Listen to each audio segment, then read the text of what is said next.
Hello everyone, myself Dr. Pallavi Tiple, consultant gynaecologist and infertility specialist in Femcare fertility. हमारे ये video में हम indication for IVF के बारे में बात करेंगे, यानी हम आपको आईवीएफ करना है ये कब एडवाइस करते हैं।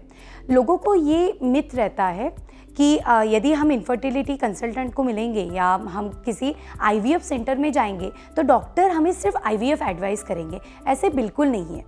ये जो आईवीएफ की टेक्निक है, ये आईवीएफ की जो प्रणाली है वो उन लोगों के लिए है जिनको नेचुरली या किसी और वे से बेबी नहीं होता। इसका मतलब ये नहीं है कि सबको ही आईवीएफ करना चाहिए। अभी हम जानेंगे कि क्या रीज़न हो सकता है जब हम डॉक्टर्स आपको आईवीएफ एडवाइस करते हैं। सबसे पहले बेबी होने के लिए 5 चीज़ इंपॉर्टेंट होती है, यानी फीमेल में ओवरीज होनी चाहिए, उसके जो फैलोपियन ट्यूब है वो दोनों भी पेटेंट होने चाहिए यानी ओपन होनी चाहिए, यूटेरस में कोई प्रॉब्लम नहीं होना चाहिए यानी यूटेरस में पॉली फाइब्रॉइड एंडोमेट्रियम की जो लाइनिंग रहती है वो अच्छे से बननी चाहिए, जो स्पर्म सैंपल रहता है उसमें भी एबनॉर्मेलिटी नहीं होनी चाहिए, और मोस्ट इम्पॉर्टेंट जिस टाइम पे ओवुलेशन होता है उस टाइम पे कपल के रिलेशन आने चाहिए, तब प्रेगनेंसी के चांसेस बढ़ जाते हैं। बट ये 5 में से यदि किसी चीज़ में प्रॉब्लम हो जाती है, या कभी कभार कुछ पेशेंट रहते हैं कि जिनकी प्रेगनेंसी तो रह जाती है बट उनके रिकरेंट मिसकैरेज होते हैं, यानी बहुत बार अबॉर्शन होता है, तो उनके इसमें जेनेटिक्स डिफेक्ट हो सकता है। तो ये बहुत सारे रीजंस रहते हैं जिसके लिए हम डॉक्टर्स आपको आईवीएफ एडवाइस करते हैं। यूजुअली पेशेंट को लगता है कि डॉक्टर्स ने यदि 10 पेशेंट को आईवीएफ एडवाइस किया है तो 10 भी लोगों का सेम रहेगा। वो एक दूसरे से कंपेयर करते कि डॉक्टर वो जो पेशेंट है उनके तो 20 एग्स बन रहे हैं, मेरे तो 5 ही एग्स बने हैं, उनके तो इतने एम्ब्रियोज बने हैं, हमारे नहीं बने।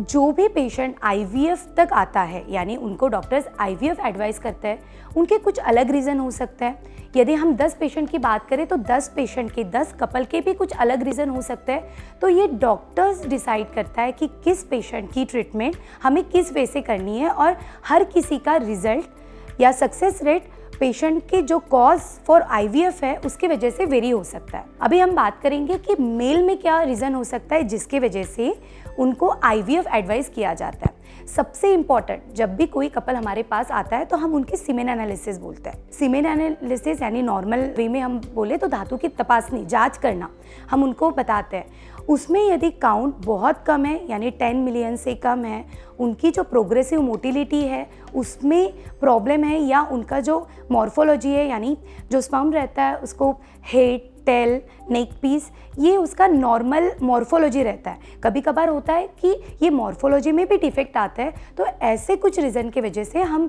मेल फैक्टर इनफर्टिलिटी के लिए आईवीएफ एडवाइस कर सकते हैं। कभी कभार पेशेंट सीमेन एनालिसिस में हमें अजूस्पर्मिया यानी 0 स्पर्म दिखाई देते, तो उस टाइम पे हम उनकी जाँच करते हैं, मेल की भी सोनोग्राफी करते हैं, और यदि हमें लगता है कि उनके इसमें ऑब्स्ट्रक्टिव अजूस्पर्मिया है यानी स्पर्म बाहर तो नहीं आ रहे बट टेस्टिस में स्पर्म है, तो उस टाइम पे हम टेस्टिस से स्पर्म निकाल के भी उनको आईवीएफ की एडवाइस करते हैं। तो कभी कभार होता है कि कपल को 2-3 मिसकैरेज है और हम सीमेन एनालिसिस तो नॉर्मल है बट उनका हमने एक स्पेशल टेस्ट करवाया है DFI यानी डीएनए फ्रैगमेंटेशन इंडेक्स। यदि ये DFI रेज्ड आता है तो हमें अबॉर्शन के चांसेस ज़्यादा रहते हैं। इवन हम आईवीएफ करें उस टाइम पे भी हमारा सक्सेस रेट कम रहता है। उस टाइम हम आईवीएफ में भी कुछ special sperm selection technique use करते हैं लाइक मैक्स। तो ये कुछ रीज़न हुए कि हम मेल फैक्टर इनफर्टिलिटी के लिए कपल को आईवीएफ एडवाइस करते हैं। अब हम जानेंगे फीमेल में हम आईवीएफ कब एडवाइस करते हैं। कोई भी कपल जब इनफर्टिलिटी स्पेशलिस्ट को विजिट करता है तो हम 2 चीज़ें उनकी करके लेते हैं, एक ट्रांसवेजाइनल स्कैन और दूसरी AMH ब्लड टेस्ट। ये दोनों से भी हमें पता चलता है कि उसका ओवरी का रिजर्व कैसे है।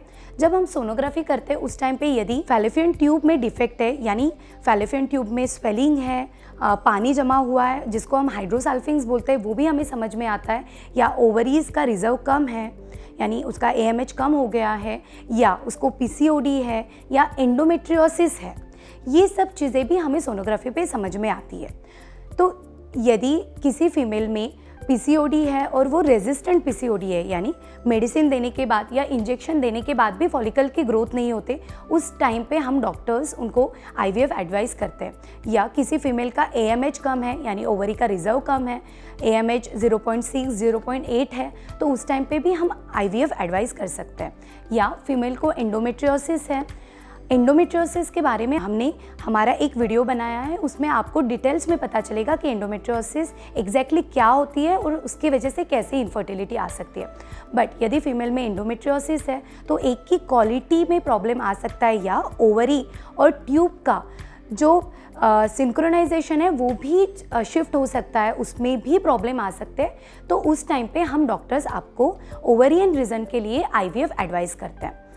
यदि आपकी ओवरीज़ का एएमएच अच्छा है, ओवरी का रिजर्व अच्छा है, सीमेन सैंपल में कुछ प्रॉब्लम नहीं है और आपने 3-4 महीने तक ट्राई किया, यानी फॉलिकुलर स्टडी की है, ओवुलेशन के टाइम पे आपने रिलेशन रखे हैं, फिर भी बेबी अचीव नहीं हो रहा है या प्रेगनेंसी अचीव नहीं हो रही है, तो उस टाइम पे हम आपके ट्यूबल टेस्टिंग करने को एडवाइस करते हैं। यदि ये ट्यूबल टेस्टिंग में दोनों भी ट्यूब में या किसी एक ट्यूब में भी ब्लॉक आता है, उस टाइम पे भी हम आपको आईवीएफ एडवाइस कर सकते हैं। कभी कभार होता है कि यूटेरस में भी प्रॉब्लम रहता है, एडिनोमायोसिस रहता है, यूटेरस में वीक फाइब्रॉइड रहते हैं जो हमारे एंडोमेट्रियम को भी इंडेंट करते हैं, या यूटेरस में पॉलिप्स आते हैं। तो ये सब रीज़न की वजह से रिकरेंट अबॉर्शन होते हैं या प्रेगनेंसी रहने में प्रॉब्लम होती है, तो उस टाइम पे भी हम डॉक्टर्स आपको आईवीएफ एडवाइस कर सकते हैं। और मोस्ट इम्पॉर्टेंट, यदि अनएक्सप्लेन इनफर्टिलिटी है, यानी हमें रीज़न ही पता नहीं चल रहा है, आप 2-4 डॉक्टर्स के पास मिले हो, आपने सब टेस्ट किए, फिर भी आपको रीज़न ही पता नहीं चल रहा है कि क्यों आप कंसीव नहीं हो पा रहे हो, तो उस टाइम पे भी हम आपको आईवीएफ एडवाइस कर सकते हैं। बिकॉज जब हम आईवीएफ करेंगे तो हो सकता है उस टाइम पे हमें रीज़न पता चले कि हमारे फॉलिकल्स बन रहे थे बट उसमें एक थे या नहीं थे, उसकी क्वालिटी कैसी थी, हमारे एम्ब्रियो कैसे बन रहे हैं, और मोस्ट इम्पॉर्टेंट कभी कभार होता है कि हमारे एंडोमेट्रियम की रिसेप्टिविटी भी शिफ्ट होती है।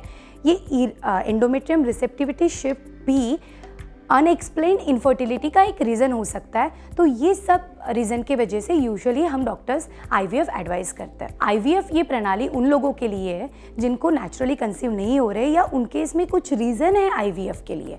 इसका मतलब ये नहीं है कि हमने सबको आईवीएफ एडवाइस करना है, या इसका मतलब ये भी नहीं है कि आप इनफर्टिलिटी स्पेशलिस्ट को मिलोगे तो इनफर्टिलिटी स्पेशलिस्ट आप सबको आईवीएफ एडवाइस करेंगे।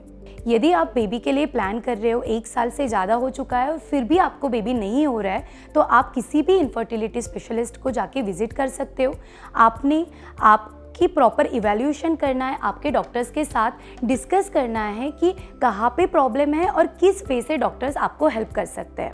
Thank you so much.